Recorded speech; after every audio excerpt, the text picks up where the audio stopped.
اسلام آباد راولپنڈی ڈائسیس کے شمالی پہاڑوں کا مبشر۔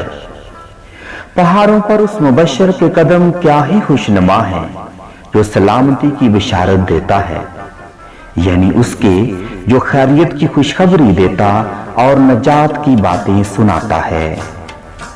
مجھے محسوس ہوتا ہے کہ شاعر نبی نے یہ الفاظ سینٹ جوزف مل ہل مشنری سوسائٹی کے کاہن ریورنڈ فادر تھامس ریفٹری کے لیے ادا کیے ہیں، جنہوں نے پاکستان کے شمالی پہاڑوں میں رد کیے ہوئے مسیحیوں کے لیے اپنی زندگی وقف کر رکھی ہے، جو یقیناً ایک مشکل عمل ہے۔ ریورنڈ فادر تھامس، جو زیادہ تر ٹام کے نام سے جانے جاتے ہیں، 8 جون 1945 میں آئرلینڈ میں پیدا ہوئے۔ ابتدائی تعلیم ایش برو نیشنل سکول سے حاصل کی۔ 1958 میں مل ہل مشنری کالج فریش فورڈ میں داخل ہوئے۔ علم فلسفہ کی تعلیم 1963 میں یونیورسٹی کالج ڈبلن سے حاصل کی اور اسی یونیورسٹی سے BA کی ڈگری بھی حاصل کی۔ 1966 میں علم الہیہ کی تعلیم سینٹ جوزف کالج مل ہل لندن سے مکمل کی۔ آپ 27 جون 1970 خیسین میں تقدس ماں بشپ میکرومیک کے ہاتھوں سینٹ پیٹرک چرچ ڈونگا مور میں کہانت کے عہدے پر فائز ہوئے۔ ریورنڈ فادر ٹام ریفٹری کی پہلی تقرری برونیو ملیشیا میں ہوئی، لیکن ملیشیا کا ویزا نہ ملنے کی وجہ سے ان کی تقرری پاکستان کر دی گئی۔ آپ 10 جنوری 1971 میں ریورنڈ فادر مائیکل کورنی کے ہمراہ اسلام آباد راولپنڈی ڈائسیس میں تشریف لائے۔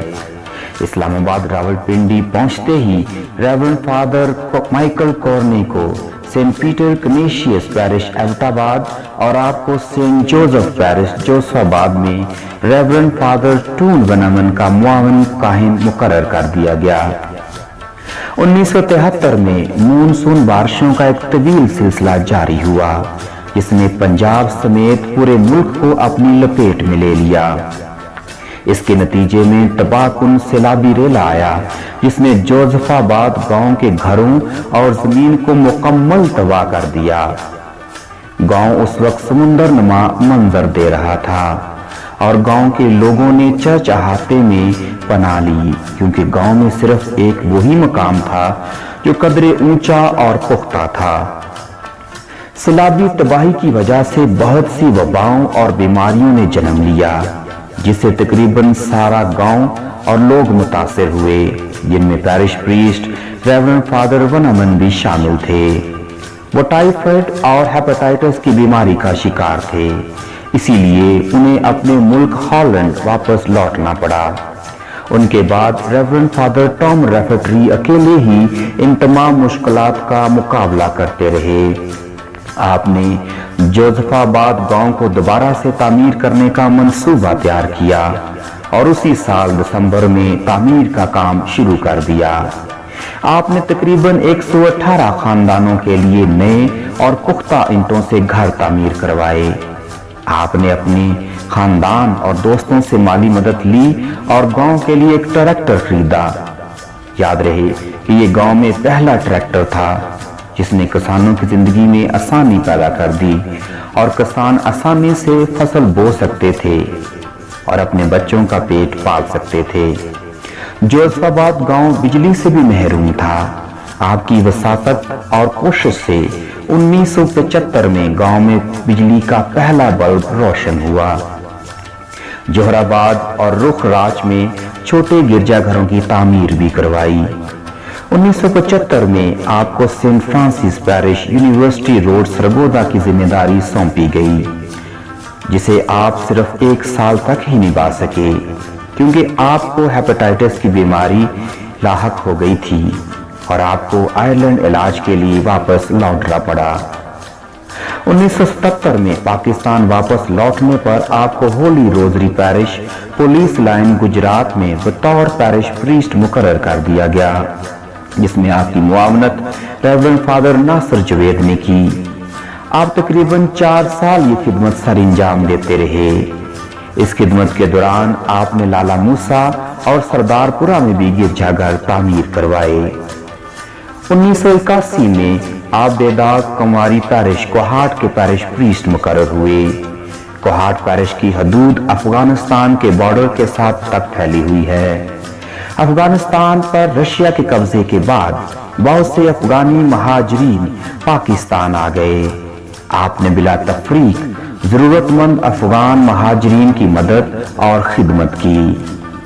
1985 میں آپ ڈبلن چلے گئے اور ڈبلن ہاسپٹل میں بطور چیپلن تقرری ہوئی اور بعد ازاں Saint Francis Parish New York کے قریب میں ہسپتال بطور چیپلن بھی اپنی خدمات سر انجام دیتے رہے۔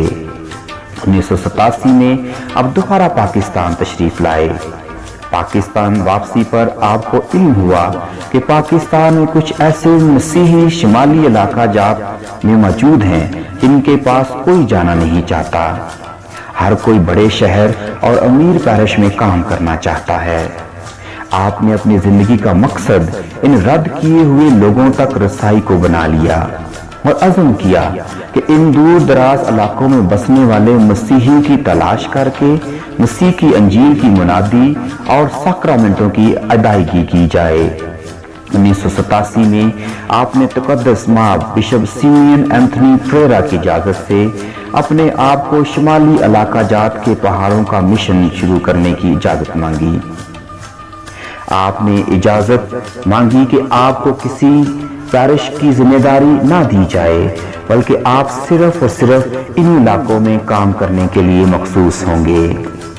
آپ کے اس ارادے کو قبول کر لیا گیا اور ڈائسیزن کونسل نے اس بات کی اجازت بھی دے دی۔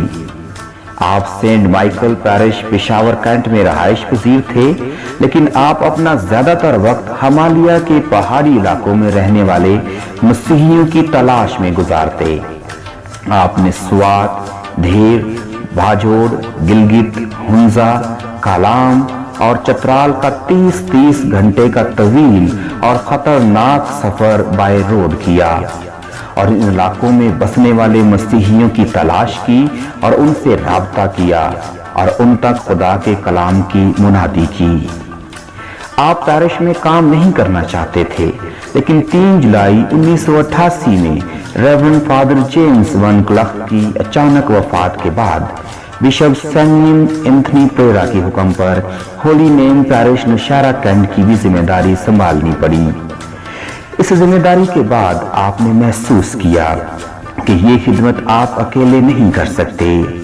آپ کو مقامی مشنریوں کی ضرورت تھی۔ آپ نے پاکستانی کلیسیا میں مشنری جذبے سے سرشاد لوگوں کی تلاش جاری کر دی۔ آپ مقامی کلیسیا میں مشنری جذبہ دیکھنا چاہتے تھے۔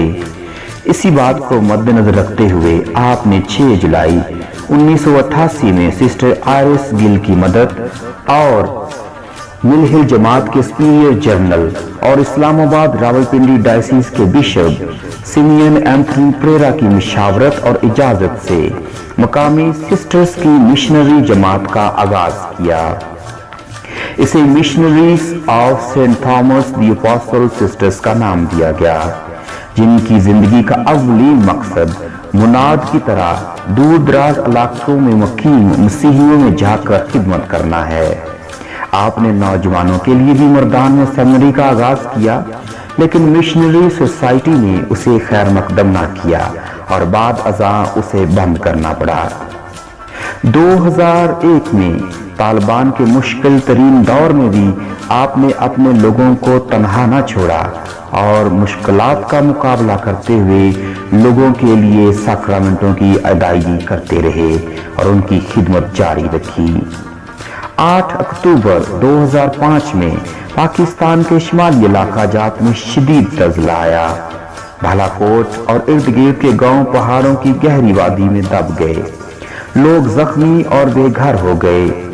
ان مصیبت زدہ لوگوں کی بھی مدد کی، مالی اور روحانی، اور ہماتن گوش ان کی مدد کے لیے تیار رہتے تھے۔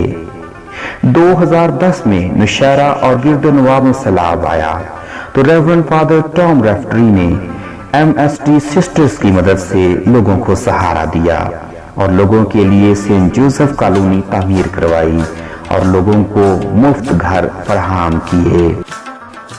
آپ نے اپنی خدمت کے دوران 3 کتابیں بھی تحریر کی، جن میں the crimson lily in our midst, never easy, down memories lane with father Pat de Breda MHM۔ Reverend father Tom ریفرٹری پچھلے 32 سالوں سے ہولی نیم پیرش مشرہ میں بطور پیرش پریسٹ اپنی خدمات سر انجام دے رہے ہیں۔ ہم ریورنڈ فادر ٹام ریفرٹری کی گراں قدر مشنری خدمات کو سلام کرتے ہیں اور ان کا شکریہ ادا کرتے ہیں۔